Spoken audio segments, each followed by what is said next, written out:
বন্ধুরা 2025 আইপিএল এর মাত্র একটা ম্যাচেই পাওয়ার প্লেতে 5টার বেশি উইকেট তুলে নিয়েছিল আমাদের কেকেআর দল। সেটা ছিল কালকের ম্যাচে চেন্নাই সুপার কিংস এর বিরুদ্ধে। তারপরেও কালকের ম্যাচটা জিততে পারলো না আমাদের কেকেআর দল। ঝোড়ো ইনিংসের দ্বারা কালকের ম্যাচটা হারিয়ে দিয়ে গেল সিএসকে এর ব্যাটাররা।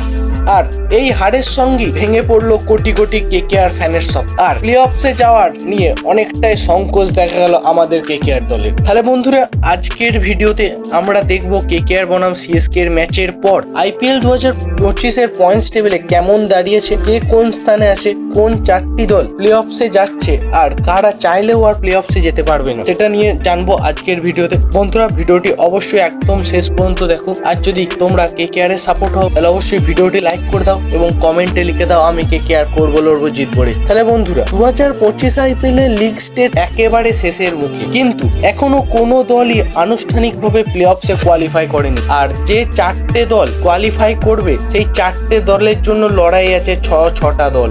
তার মধ্যে অবশ্যই সামিল আছে আমাদের কেকেআর দল। যদি কালকের ম্যাচটা আমাদের কেকেআর দল জিততো তাহলে পুরোপুরি ভাবে পয়েন্টস টেবিল একটা উত্তেজনাপূর্ণ হয়ে উঠত। কিন্তু কালকের ম্যাচে কেকেআর এর হারের পর অনেকটাই পরিষ্কার চিত্র উঠে এসছে। যেমন প্রথম দুটি টিম যারা কোয়ালিফাই করার দৌড়ে সব থেকে এগিয়ে আছে তারা হলো গুজরাট টাইটান্স আর আরসিবি, যাদের এখন পয়েন্ট 16, অর্থাৎ তারা একটা করে ম্যাচ জিতলে অবশ্যই কোয়ালিফাই করে যাবে 2025 আইপিএল এর জন্য। আর 3 নম্বর পজিশনে আছে পাঞ্জাব কিংস, যারা 15 পয়েন্ট নিয়ে আছে। আর মুম্বাই ইন্ডিয়ান্স আছে 4 নম্বর পজিশনে 14 পয়েন্ট নিয়ে। 5-এ আছে দিল্লি ক্যাপিটালস 13 পয়েন্ট নিয়ে। আর 6 নম্বর পজিশনে আছে কেকেআর, যাদের বর্তমান পয়েন্ট 11। পরবর্তী ম্যাচ যদি দুটোই ম্যাচে জেতে তাহলে আমাদের কেকেআর দলের পয়েন্ট হবে 15, অর্থাৎ তখন টক্কর হবে পাঞ্জাবের সঙ্গে। কিন্তু সেক্ষেত্রে পাঞ্জাবকে পরবর্তী 2-3টে ম্যাচ যেগুলো পড়ে আছে সেগুলো অবশ্যই হারতে হবে। অর্থাৎ যদি কেকেআর কে আমাদের প্লে অফসে নিয়ে যেতে হয় তাহলে পরবর্তী ম্যাচ তো অবশ্যই জিততে হবেই। তার সঙ্গে মুম্বাই ইন্ডিয়ান্স আর দিল্লি ক্যাপিটালস যেন পরবর্তী ম্যাচগুলি হারে সেটাও কামনা করতে হবে আজিঙ্ক্য রাহানে। শুধু ম্যাচ খেললেই হবে না, ভাগ্যেরও জোর থাকতে হবে 2025 আইপিএল এ কোয়ালিফাই করার জন্য আমাদের কেকেআর দলকে। তাহলে বন্ধুরা